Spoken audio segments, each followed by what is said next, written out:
everybody. A very warm welcome to FSC Connect on this Tuesday, 7th of June. Fantastic. Everyone can be with us today, and hope everyone had a lovely long weekend. Definitely getting cooler around the country with a little bit more dew. Might even see a bit of snow this week. Folks, FSC Connect, as we know, is the way for the FSC to connect our broad community and engage across a range of topics and expertise. It's also a platform to bring some of New Zealand and the world's best and brightest and most informed speakers on a range of different topics. And it's been a fantastic way over the COVID period to keep connected. We're obviously segueing now from only online to a combination of online and in person. But for today, we're absolutely delighted to have with us Nick Tuffley from ASB, who's the Chief Economist. Nick, I don't think, is a stranger to any of us who work closely in the sector, reading his insights, his forecasts, and his thinking about everything that's going on in the New Zealand marketplace, both locally, regionally, and globally. And so today's conversation is very much that. It's very much an outlook piece, understanding from Nick what he sees as some of the opportunities, some of the headwinds, some of the issues facing New Zealand Aotearoa at the moment. So delighted to welcome Nick. So Nick, thank you for joining. Our format today, folks, is that Nick will be speaking for 10, 15, 20 odd minutes, depending on the flow, and kind of canvassing a range of those topics. What we'll then do, as we always do, is welcome Q&A and chat from the audience, and Nick and I will then have a bit of a fireside chat, trying to explore many of the themes and the issues of the day. Following hard on the heels of Christian Hawkesby, who we had just recently from the Reserve Bank. We're obviously in a fairly different time economically, with a lot of choppy waters, a lot of headwinds in front of us and the people that we serve, the KiwiSaver investors, the investors of New Zealand. So really going to be interesting to hear from Nick, his take on that. And without further ado, Nick, again, a very warm welcome for all of us here at the FSC, and we'll hand the mic over to you. Kia ora. Oh, thank you very much, Richard, and welcome everybody. Good afternoon.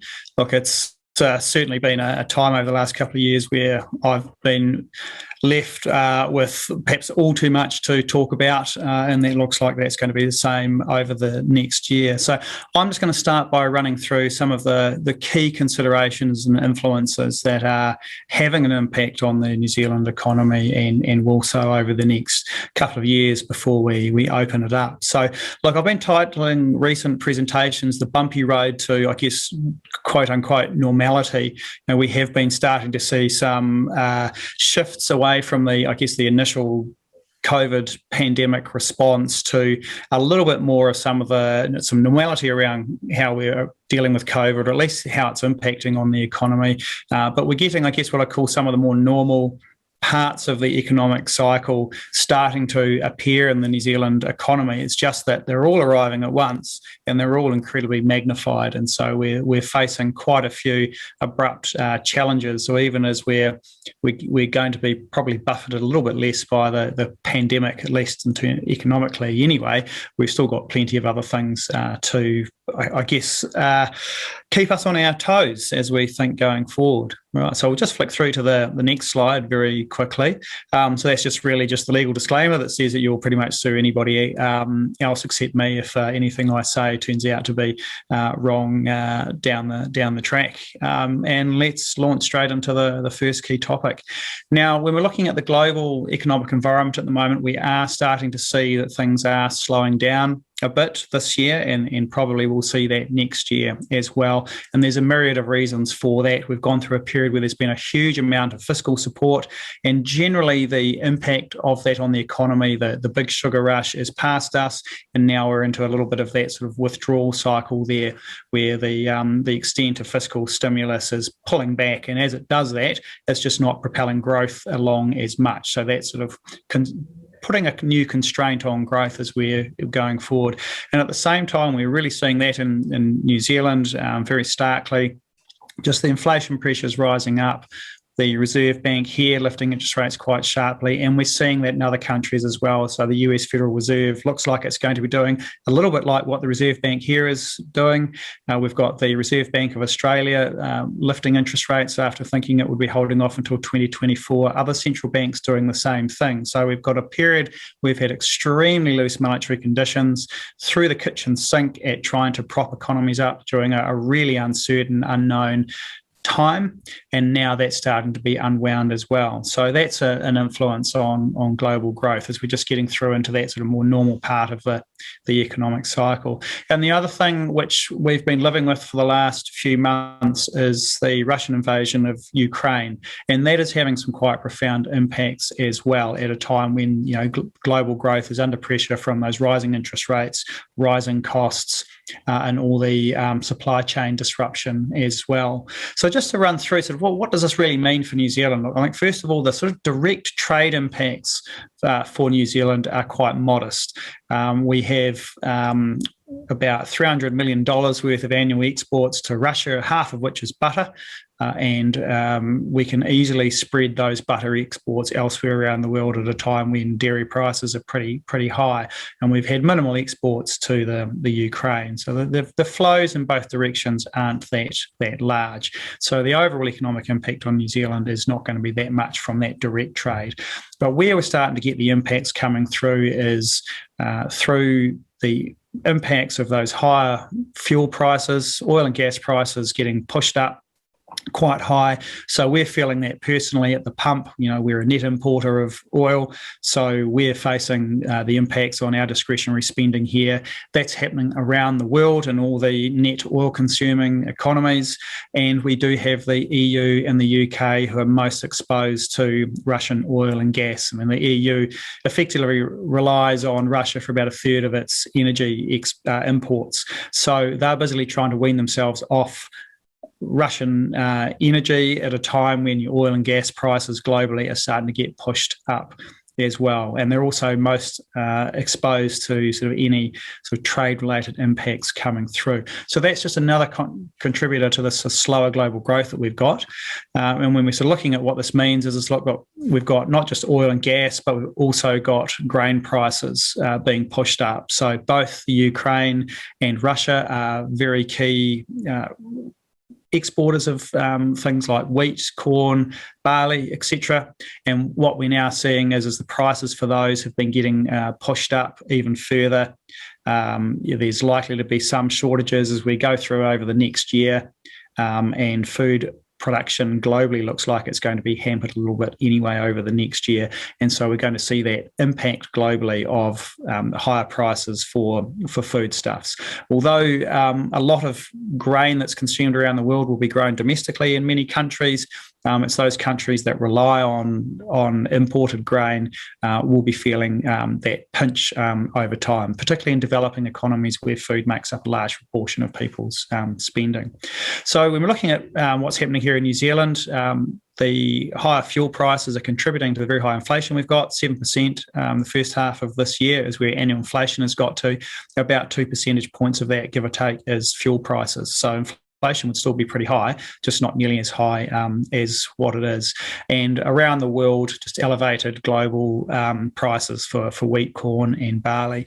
Now, that means that things like bread are likely to start costing us more over time. But on the flip side, we have, as our export competitors in the dairy and the meat sectors, a lot of people who use grain as feed for their livestock, and the cost of that is going up. So that's going to be hampering their ability to produce cost effectively and may discourage them from expanding in the way that which they might ordinarily do. So we do have a cost advantage when we are producing our dairy and meat prices. And we do think that despite the slowing global growth, we're going to see prices of those products hold up reasonably well over the next year.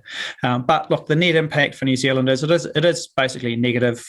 We're being impacted by weaker global growth as a result of what's happening, as well as feeling those higher oil prices here as well, even if we do get some benefit from some export prices being a bit higher. And the other thing that we need to be starting to get a lot more cognizant of is just what this is doing to the world order. You've got this very hardening of Russia versus the Western economies, potentially more cooperation happening with countries like Russia, India, and China, who are these two countries there that are not condemning Russia in the same way that other developed economies are, for example. And then you've got a lot more attention starting to happen in the Asia Pacific as well. So there are some much clearer lines being drawn about, I guess you could say, on which side countries are falling into. And that's something which New Zealand is starting to get exposed to a bit as well. So global growth slowing, and the invasion of Ukraine is contributing to that through what it's doing to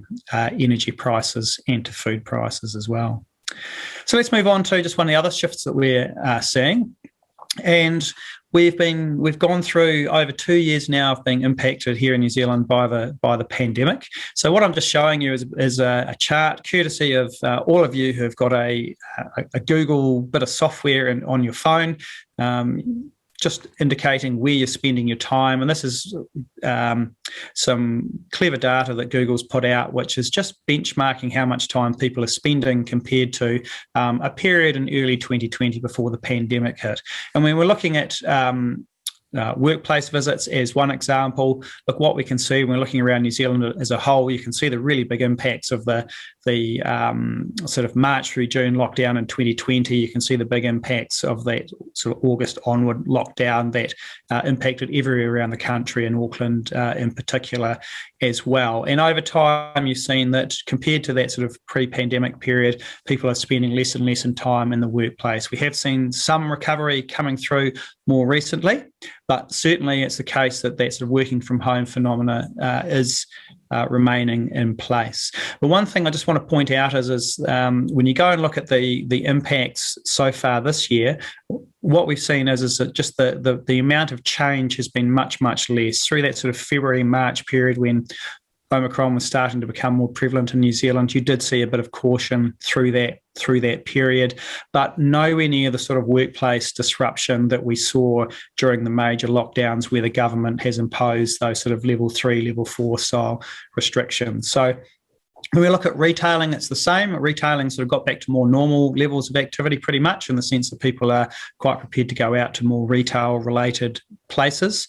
But the key message is that our approach to dealing with COVID, where we've gone to the traffic light system, is meaning that we're getting a lot less disruption to how businesses are able to operate and whether or not people are permitted to go to shops, go to bars, go to restaurants. So going forward, we're likely to find that this is the experience of the last few months is really a sort of foretaste for what's going to happen when we get other waves of COVID coming through. So a little bit less disruptive, for a little bit more certainty around that approach, but there still will be some economic impacts. They're just likely to be a bit milder than what we've seen when we've had to resort to lockdowns, which are something which has largely been, I think, put behind us now.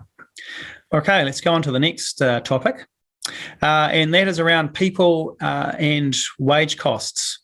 So just to confuse everybody, I've turned the unemployment rate upside down, and that's that grey line. So what you can see is that we're down around 3.2% unemployment.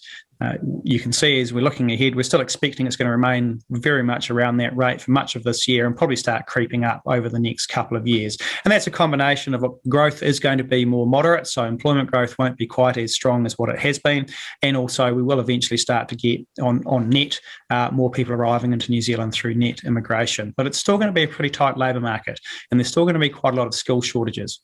So one challenge as many businesses and organisations are going to be having is just simply getting hold of people and also retaining the talent that they have got as well. So there does need to be a much more collective focus on just making sure that we're all looking after our staff, our employees, and also we're going to be competing anytime we need to do any recruitment. It's going to be pretty vicious out there trying to hire people because that labour pool's still going to be fairly scarce. So an upshot of that is that we do expect to see some quite high nominal wage growth coming through. So the measure that I've got there, which is what's called the labour cost index, it doesn't allow for any changes in productivity, any changes in seniority that might be driving higher pay. But basically, it looks like it's going to, in nominal terms, much higher than what we saw before the even just before that financial crisis set in, which is the last time we had a very, very tight labour market. So, look, key thing is many businesses are going to be facing wage cost pressures, particularly this year, when everybody is very acutely aware that inflation is high and roughly where it is.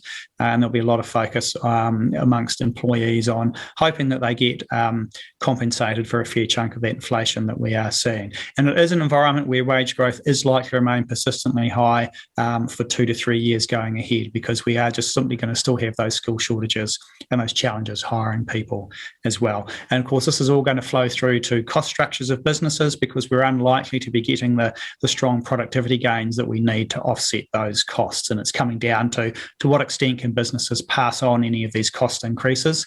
If they can pass them on completely, that's great for margins. But if they are able to pass them on completely, then it's just contributing to that broader inflation picture as well. Okay, so next topic. So that does bring us to what inflation is actually doing. So I've got a chart that's only going back about 20 years. So what's happening this year does stick out like a sore thumb. So 7% inflation is the highest that we've seen since the late 1980s, when we were coming down from that strong double-digit inflation that had persisted. The Reserve Bank had the new job of getting inflation under control, and it was busily working its way through the start of that. The last time we had inflation at these sorts of levels. So this is an unusual period in the sense that inflation has never been this high, once we started really achieving the low inflation target. And it's also quite persistent in how long it's hanging around. So we're not expecting to see inflation get back below 3% until maybe the end parts of 2023 or so, or even the early parts of 2024. So we've had it'll be several years of inflation being distinctly above average. And the challenge for the Reserve Bank is there is that sort of bit of I think, therefore I am. If we think inflation is high, we're likely to think inflation will continue to be high going forward. And that can change people's behaviour. Employees are more demanding of wage increases. Employers are more accepting of giving high wage increases. Businesses try harder to increase their prices, and consumers are a lot more accepting of those price increases. And that in itself, those behaviour changes can mean inflation's more persistent. And that's one thing that Reserve Bank is starting to get a lot more concerned about in terms of the risk of that happening. So that takes us through to the next slide, which is essentially where to for interest rates. Now, honestly, I don't really have an answer to that. I thought the answer earlier on this year was that we may see interest rates go 2%, a little bit above 2%. We're already at 2% now, and we've had the Reserve Bank put a real rocket under things recently by essentially implying that they think they're going to have the OCR at 3.5% by the end of the year, and that potentially it could be close to 4% sometime next year. So they've started to lift interest rates quite rapidly, and in the short term, that's likely to continue as well. So we don't think we'll need to see interest rates go as high as what the Reserve Bank does, but we still think there's a good chance that the official cash rate does get to 3.5% by the end of this year. I'd say, though, by the end of this year, we're going to have enough signs that the economy is slowing enough that the Reserve Bank will probably be of the view at that point that it has done enough, or possibly even more than enough, to make sure it does get inflation under control in the longer term. What we don't really know at the moment, none of us, is how people are going to be responding to these higher interest rates. This is the first substantial interest rate increase we've had since essentially that period before the financial crisis. We did have a brief round of interest rate increases in 2014, but it got reversed very, very quickly. But for many people, this is the first time they've seen interest rates rising in any considerable fashion. And we may find that people are a lot more sensitive in terms of how they change their consumer spending patterns. people with a mortgage for the first time may be a lot more cautious about wanting to just save money just in case rates keep going up and up and up. We don't know quite what those behavioural patterns will be. And also there's about 60%, potentially up to 2.5%. When you've got a cash rate that's potentially above 3%, it's not likely to remain there forever. So one thing we need to be mindful of is that even though interest rates have shot up a lot in the short term, there's likely to become a point where they start to head down again as well. So we do expect that in the future we will see the cash rate start to come back down, and that's we've put a very much licked our finger, put it up in the air, and said probably the early parts of 2024 is when that may happen. Okay, and just the final slide is thank you, and it's time back for questions now, Richard. Kia ora, thank you, Nick. That's a relatively gloomy, challenging picture, really, isn't it? Look, we are in a bit of an uncertain time where we have got interest rates going up at a faster pace than what we've ever seen since we moved into having the official cash rate in place. So there's a lot of, I guess you could say, uncharted territory we are going into when you lift interest rates in such a short period of time. You're not really pausing to sort of see what the impact of those rate increases are before you hurry on and do more. So the Reserve Bank is sort of going a little bit into the unknown on that front. And that's where you do run perhaps heightened risk that you go too far too quickly, and then you have to reverse course a bit further down the track. And I think that's the thing we've got to remember is that if the Reserve Bank does find that it has gone a little bit too far, it can go around, it can sort of turn around and then start easing interest rates a lot sooner than what we're anticipating. But it's a challenging time with these inflation pressures are unusual in their magnitude and the fact we've got several things all piling on top of each other at once. Yeah, look, thank you, Nick. There's a bunch of questions coming through. Please continue to ask your questions. We'll try and follow the bouncing ball of most people's questions. But Nick, you kind of opened the door to a lot of thematic discussions there. Probably the first one is, and it's a direct question that's been asked, which is, of course, what does this all mean for our focus on property prices, New Zealand's best hobby? Yes, well, look, we've already started to see house prices come down. They started easing late last year, and then they're continuing to slide a bit this year. So, look, from peak to trough, for what it's worth, we think prices will fall around 12%. So that's from late last year to the early parts of next year. Now, if so, that'd be more than the 10% that we saw during that financial crisis period. I mean, that was a different environment. We did have much higher interest rates in an outright sense. It was a bit of a credit squeeze. It wasn't called the global financial crisis for nothing. And we did have quite a surge in unemployment around the same time. But look, if you adjust it for inflation, it is going to be one of the biggest falls that we've had for some time. It's probably closer to sort of like 18, 20% around that range. And that would be bigger than what we saw during the financial crisis. In fact, you'd have to go back to the second half of the 1970s to find an inflation-adjusted decline in house prices that's bigger than that. That was about 40%, just to give you a bit of a frame of reference. And look, commercial property prices, we're likely to see those lose some of their robustness as well as interest rates go up. You know, essentially the yield on those. Basically, you need a more attractive yield, so people will be looking harder at, to what extent do rents go up, many of which can be often linked to the CPI and agreements, and or it may mean some downward pressure on property prices as well, just to make everything meet. So look, we certainly look like we're going through heading for the more challenging time for the property cycle, and we're already into it with the housing market. So Nick, one of your slides was pretty instructive, right? Because in many ways, this last 3 years has been, the one in a 100-year flood, to use that analogy. Property prices rose so quickly and so steeply, and now they're coming off the boil at the other end. I mean, if you're giving guidance to clients or to advisors or to the people out there, I mean, what's your sense of the longer term perspective, noting that there's been this near term huge rush and then a huge fall really within a very short space of time? Well, I think first of all, look, it is increasingly becoming the buyer's market, and as we do see, we think there's scope for prices to fall a bit further from where they are now. So, if you're on the buyer side, there's sort of no sort of real hurry at this stage. You know, if you do find something that really meets your needs, by all means buy. I think one thing we have to remember is a lot of buyers, particularly if you're buying to live in, you're likely to be there over the longer term. So that means just trying to time the bottom of the market doesn't necessarily always work out. It's very hard to pick the bottoms in markets. And I think the thing to do is make sure you have a longer term perspective. For those on the selling side, it's like that case of people who don't need to sell can potentially wait and take their property off the market. And that's one of the things we do see that helps just clear things out. We just start to see fewer homes available for sale. Those that don't need to buy, don't buy. One thing I think we need to bear in mind is that it has eased this rapidly.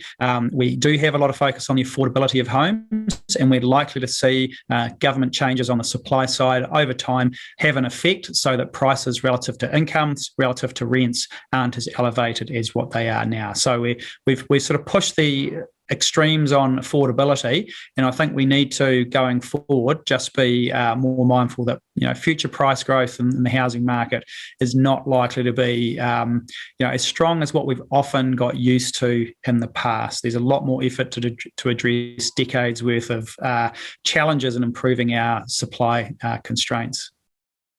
Thanks, Nick. There's a little bit of internet wobble going on. I'm hoping everyone can hear and see this discussion.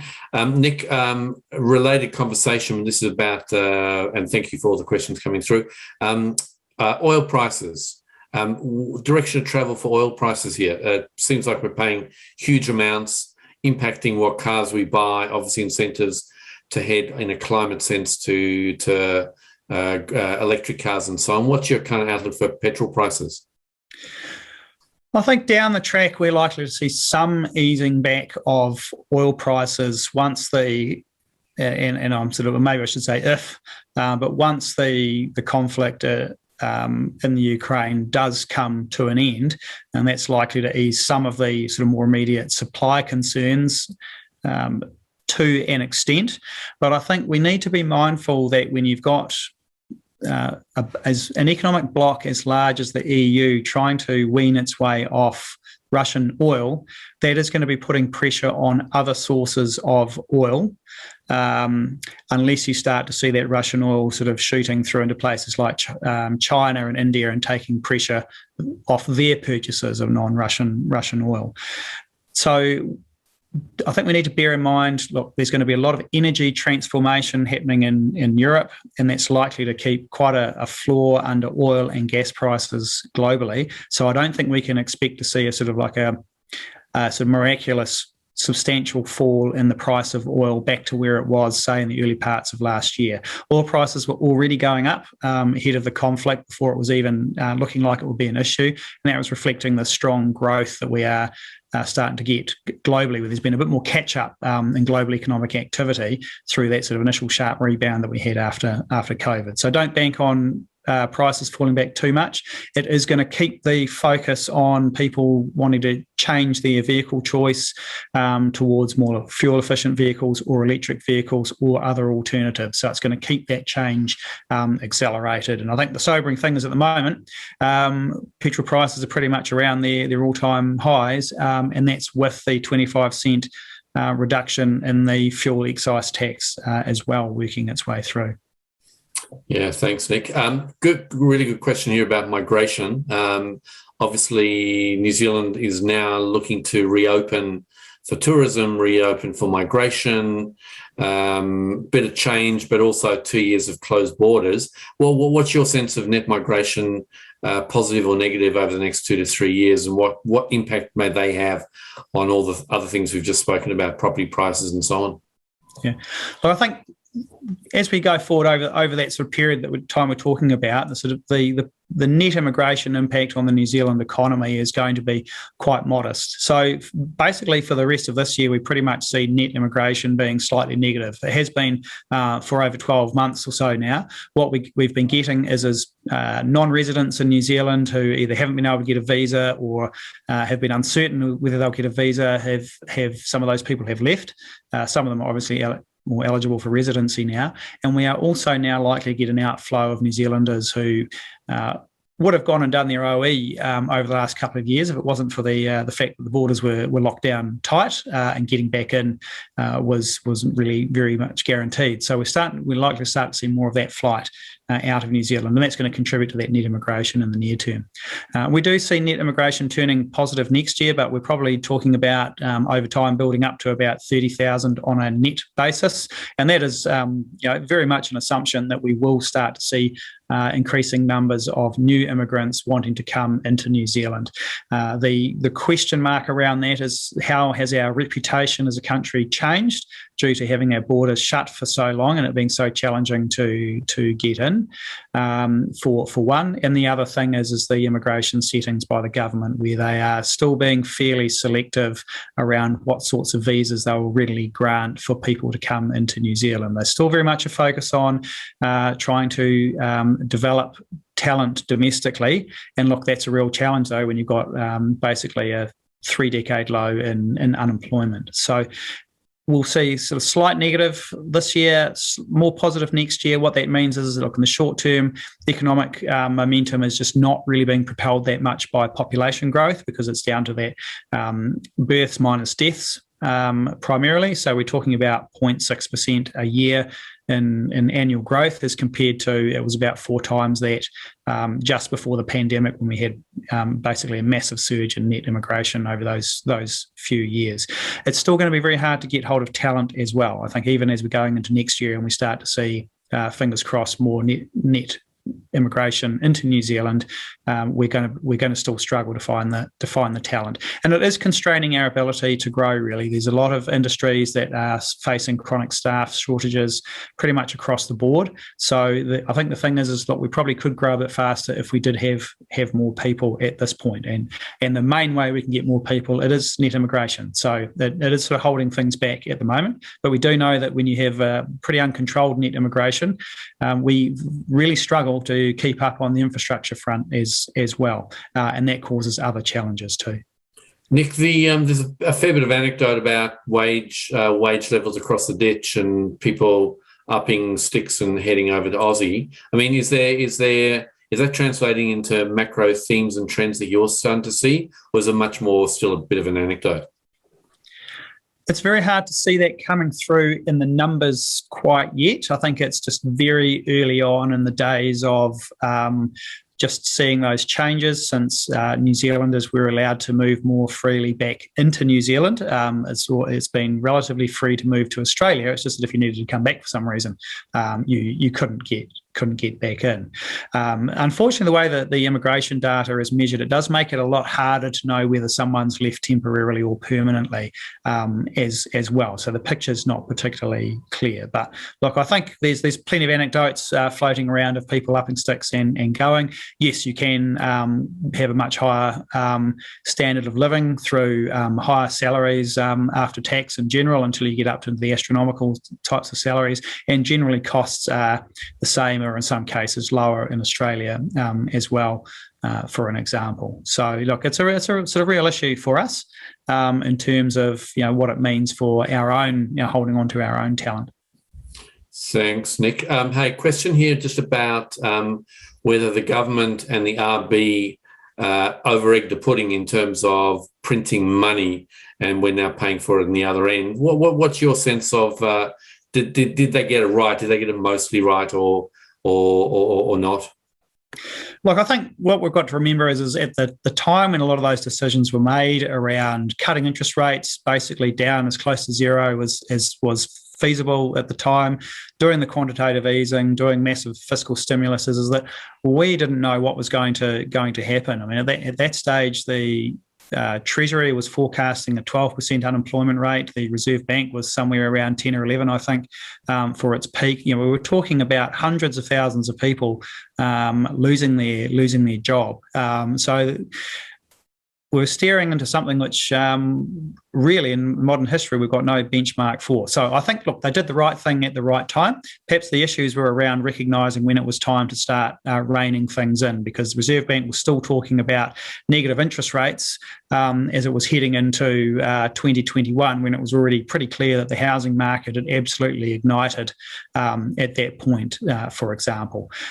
So look, you could argue with a bit of hindsight that just trying to rein things in a bit sooner would have helped. And on the fiscal front, it's a lot harder, because it's like trying to turn an oil tank around. By the time you've turned it around, you realise that you didn't really need to turn it around, and it takes you a long time to turn it back in the right direction again as well. So just picking up your view on interest rate rises, is there a danger at this end that they're going to go too hard, too fast? And there's already things like triple CFA, which is basically push the property market into reductions and so on. Is there danger at this end as well? Look, there certainly is danger, and it's just from moving so quickly. You in a short space of time, you have that risk that you've put in place settings which end up being much, much stronger than you need. Look, if it turns out that we find that a combination of just higher loan-to-value ratios being imposed, the triple CFA impacts, that's clearly had an impact on housing market activity, plus rates going up very dramatically. It's a lot all in a short space of time, and that is the risk. It may be that we end up having either extremely weak growth or even a very mild recession, yet still have inflation that's struggling to get back within the inflation target. Yeah, I mean, that is a danger, isn't it? That if you go too hard, too fast on the other side, that they will end up in some kind of recession or recessionary type event. Yeah, it's certainly a risk, and that's something the Reserve Bank needs to be very mindful of, and they need to watch for those signs and adjust their outlook accordingly. And if they decide, actually, we've had interest rates higher than we need to, let's start bringing them back down. That's when we need to make sure that they're onto that and responding to that rapidly too. Fantastic. Folks, keep your questions coming. They are helping guide this discussion, so thank you for those. Nick, just changing segues, if you will, into an earlier slide of yours around people kind of moving to the regions, that kind of work from home idea, which is really seeing people see the regions as a real viable alternative for living and lifestyle. What's your data telling you? What's your sense? Has this just been a short-term COVID response, or do you think we're really seeing a significant change in how the cities and the region interact? Look, I think there are some quite profound changes, and it is around, I guess, what we value in our individual lives, what's important, and how we can work. We've learned we can work quite remotely and telecommute, and potentially you can go live away from head office if you've got a head office job, and fly in periodically and join all the sort of Teams and Zoom calls that we've got used to doing. What we have seen is Auckland as a city, its population has been shrinking slightly according to the estimates that are done of population, and that probably reflects the fact that a lot of Auckland's population growth has been driven by the inbound immigration, and that's where the tap has been quite turned off over the last little while. So you've got a city that's very expensive to live in, the ability to work remotely and potentially move to places like Tauranga or further afield, and continue to do your job as you have, for one thing. So there is that potential to see less focus on coming into major cities. And the other big thing is it's not just between cities, it's within cities. So the urban areas of, say, Wellington and Auckland are being quite heavily impacted by the working from home that's happening. People are embracing that flexibility that we're getting, and it's sort of changing where people work. So we're getting more people spending time at home, spending money in the suburbs near where they live, and less of it happening in the centre of towns as well. So that's also changing what cities look like. And I think one of the big question marks we've got as a society, is apart from the fact we're all working differently, but it's also what do inner cities start to look like going forward? What is their future? What is their role? And traditionally, where it started off as, if you've got a city, then you don't have to move goods very far because everybody's clustered in one place. Now cities have been about propagating ideas and having talent pools. And how do things like that change going forward if you've got fewer people moving, wanting to come into inner cities? What do those inner cities look like as say a workplace or as a residential place and a shopping place going forward? And that's, I think, a pretty fundamental shift that we're seeing.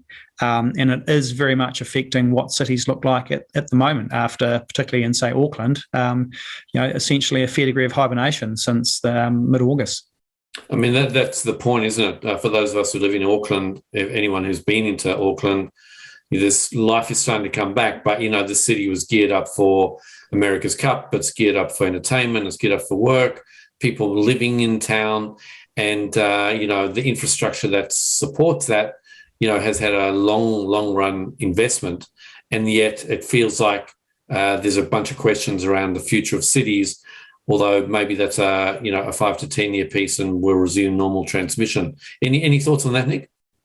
Well, I think we do have some very big questions that we need to try and get some answers to, particularly when we're doing large-scale investment, particularly in public transport as well, because one of the challenges we're seeing at the moment, and we don't know how long it's going to last, you've got two things kind of overlaying each other at the moment. One is still a fair degree of COVID-related caution, which means that some of those more office-type jobs, people are able to stay home a lot more. It's also meaning people are probably more than anything in terms of their transport choices, more reluctant to use public transport than, say, their car, a bike or an electric scooter at the moment as well. So how many people are we going to be having coming into cities? Where are they going to be working? Are they going to be working in offices? How are they going to get there as well? Because at the moment, when we're pouring a lot of money into public transport projects, what we're seeing is that even with a lot more people back at work over the last, say, month or so, as we've sort of come out the other side of the Omicron wave to a degree and got through the school holidays, you're still seeing substantial reductions in the number of people using public transport as well. And at the same time, we have councils very, very focused on how they can wean people out of cars onto public transport to meet climate change emission goals that they have set. As well. So there's this big conversation around, well, what do we want an inner city to look like? What is its function? What sort of people are going to be there, and how are they going to get there? Because some of the things that are a little bit incoherent at the moment, where we're working very hard to discourage people from coming in on cars, yet we haven't really got the some of the more wider spread transport infrastructure that you need to probably have very frequent and user friendly public transport services as well, because it's convenience and time are the things that really matter for public transport. So all these things are sort of happening at the same time as we're finding inner cities are struggling with the sort of COVID-related impacts on whether or not people are coming in to start with as well. Yeah, thanks, Nick. Look, a bunch of questions here coming in on kind of tourism and Farmgate. Of course, tourism's kind of been the golden egg of our earnings. Borders seem like they're starting to reopen. Nick, what's the outlook for kind of tourism, and will New Zealand have planes, trains, ships, all types of tourists returning in the sort of numbers that we were used to kind of prior to 2019? Well, there's likely to be some continued demand for global travel going forward. The issue is that it has become a lot more complex, uncertain, risky, and expensive. So at the moment, there's a lot of testing people are needing to do.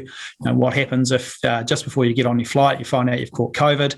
What are your financial risks there? What happens if you get stuck somewhere else in the world with COVID and you can't get back into New Zealand? So there's a lot more of those sort of risks and costs that people are needing to bear.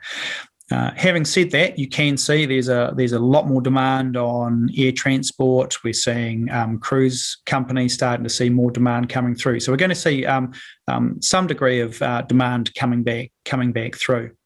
From a New Zealand point of view, we're probably one of the late bloomers on that front, and we're still a bit more restrictive than other countries. So we're likely to have a recovery coming through later than in other countries, and we're probably not, at least not for some time, going to see the earnings picture go back up to where it was. So we've got a few things to work through and try and figure out what does the future of tourism in New Zealand look like? Do we need to be starting to aim a lot more for the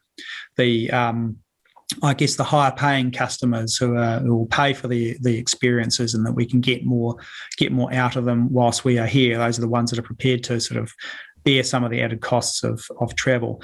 We've got the sort of climate change part of it as well working through, in our environmental aspects, and even the sustainability and pressure on our infrastructure to be thinking through as well over those periods too.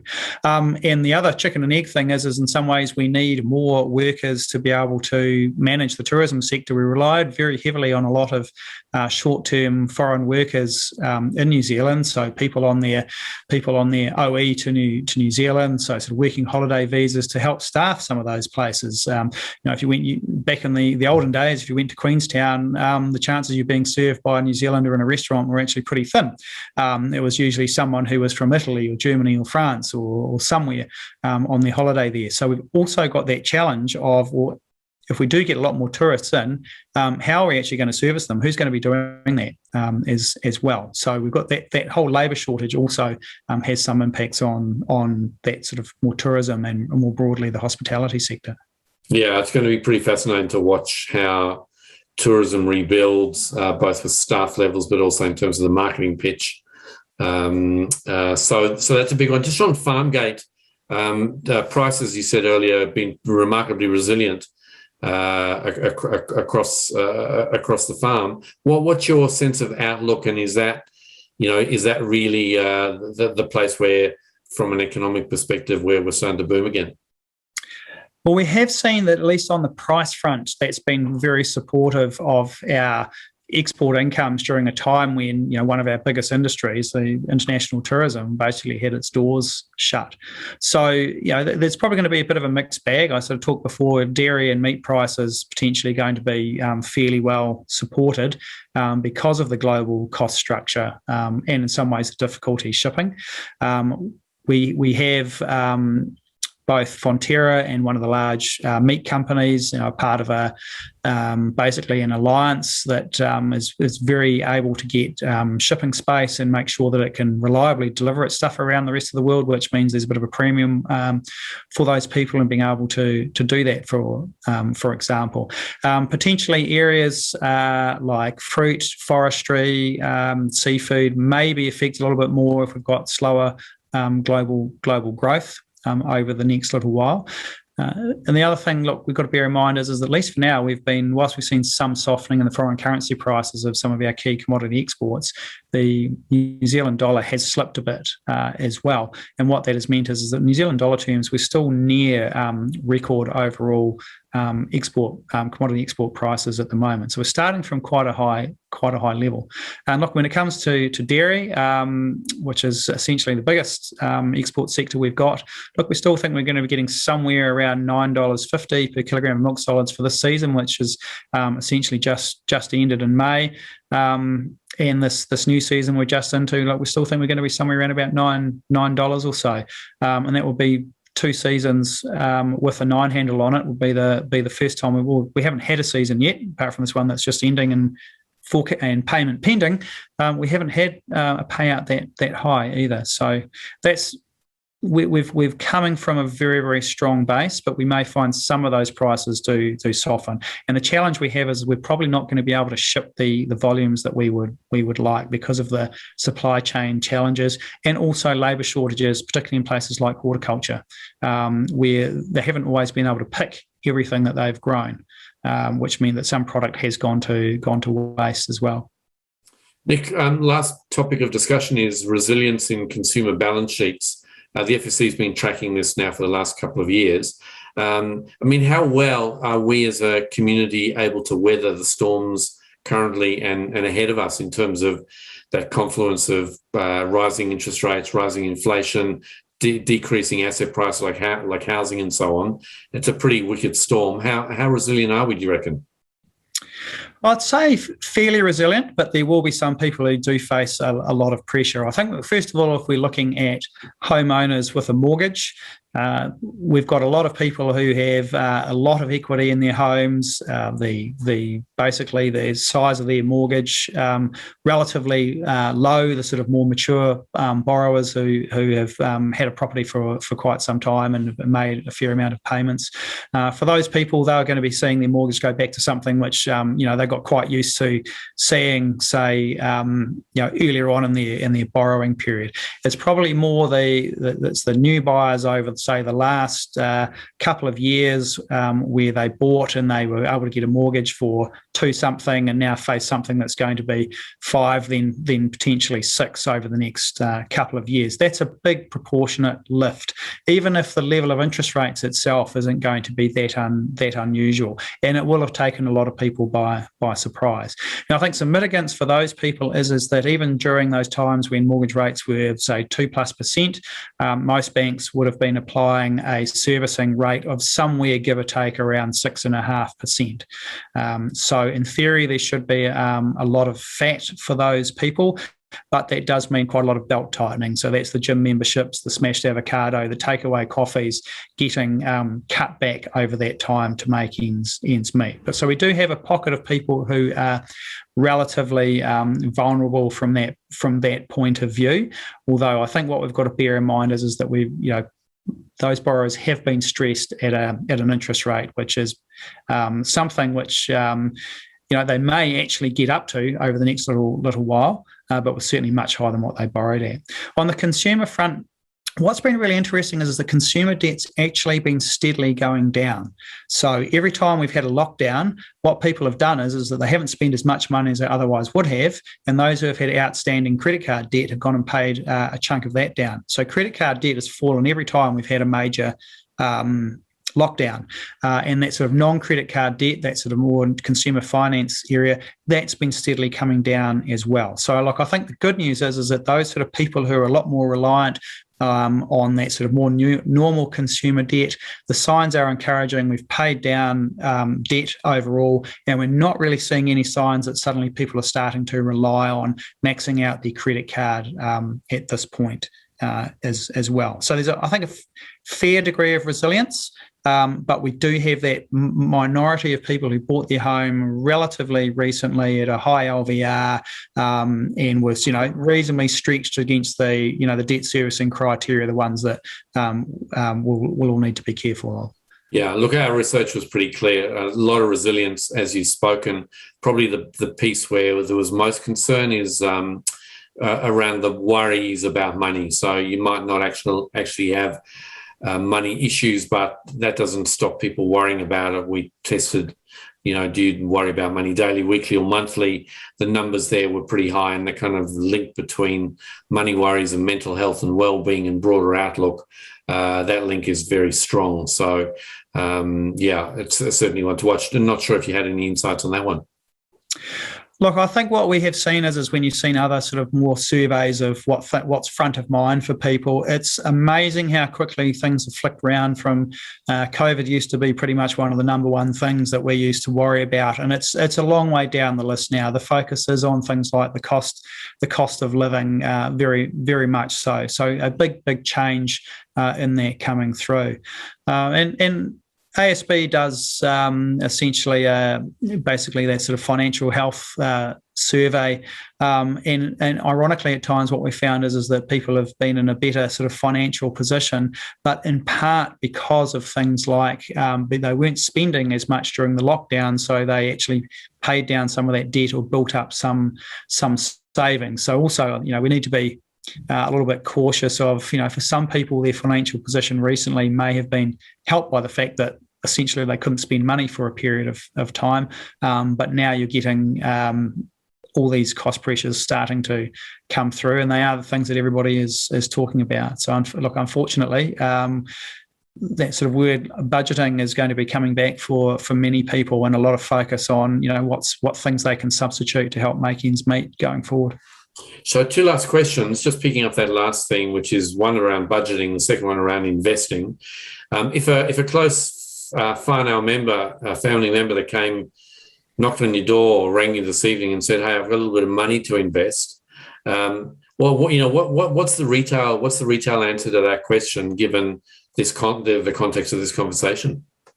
Yeah, well, actually, I think because I'm a very well-trained person working for a financial institution, I can't go out and give people personal advice on what to do, because that's not what I'm actually allowed to do. That sounds like I'm skating that question away. But look, I think the key thing is get people getting the appropriate advice, and just as a sort of really general thing is, like, so much depends on where people are in life. It's that stage of life. Have they got a house? Are they getting close to retirement? Helping guide, where are the more appropriate places to put their money, and following through all those things around, understanding their risk profile and their goals. So I'm being very cheeky there, because I'm not sort of giving a very specific answer, because I'm actually not allowed to, give people personalised advice. Yeah. Yeah, it is interesting, Nick, and I think that's the answer. The answer is go and talk to an advisor. There's lots of advisors on the end of this call, and they would be dealing with customers with all sorts of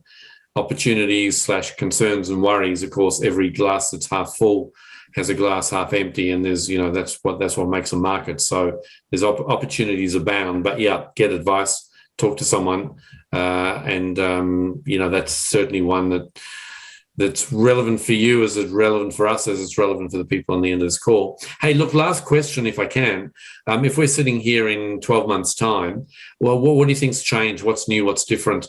Where do you think New Zealand will be, apropos the key issues that you've discussed today? Look, I think we're going to find that, first of all, the cost of living challenges will have started fading. I think a lot of the most acute price increases have either happened or are just happening. So I think we're likely to see some of that easing back, and that will give a chance for incomes to catch up a little bit. The supply constraints we're facing, I think we should be seeing the light at the end of the tunnel, and I think we'll be past any sort of interest rate increases. I think they'll be done and dusted. And I think we'll be focusing on when interest rates will be starting to go down. And hopefully at that point, we'll have also seen the housing market stabilise a bit as well. Fantastic. So there you go, folks. You've heard it from Nick Tuffley, Chief Economist at ASB. Challenging waters ahead, difficult to navigate, but I think one where the more you know and the more you can kind of assess and interpret, the better will be personally, but certainly for the people we serve and guide, which are the people of New Zealand. So, Nick, on behalf of all of us here, a big virtual round of applause and a big thank you. This session has been inspired by Mark Benisovic, who has been wanting to have you on our program for a long time now. So thank you to Mark and thank you to Nick. And we'd love to have you back and discuss this in greater detail. So more on that later. Folks, for those of you who are out there, appreciate your participation. Thank you for your fantastic questions. This session has been recorded, will be available in a couple of days' time for those of you who want to watch it again or for those who may have missed it. Just a couple of other things coming up. Nick spoke about tourism in Queenstown. The Future Ready Advice Summit is in Queenstown next week. We will be able to give first-hand recordings of who actually did we get our coffees and beers from. Were they someone from the West Island, or from somewhere elsewhere across the world. Look, lots of other things coming on. We're knee-deep in our current program and a campaign called It Starts With Action. This is our joint venture with the Retirement Commission on helping to shine the light on financial capability for women. We're now in month 2. There's been so many amazing things that have taken place in month 1. We're going to send out a summary of that, but you can't look at LinkedIn, watch the news, read the newspaper without seeing some kind of initiative that's under the broader umbrella of It Starts With Action. And of course, we are not far off September 21 and 22 for the FSC flagship conference. Looking forward to having that in person for the first time in 3 years. Ticket sales are going great. Support from speakers and sponsors are going great. If you want to reach out and talk to us about any of those things, please feel free to do so. In the meantime, at 4:29, have a fantastic afternoon. Thank you for joining this session, and have a great rest of the week. Good afternoon, and thanks again to Nick.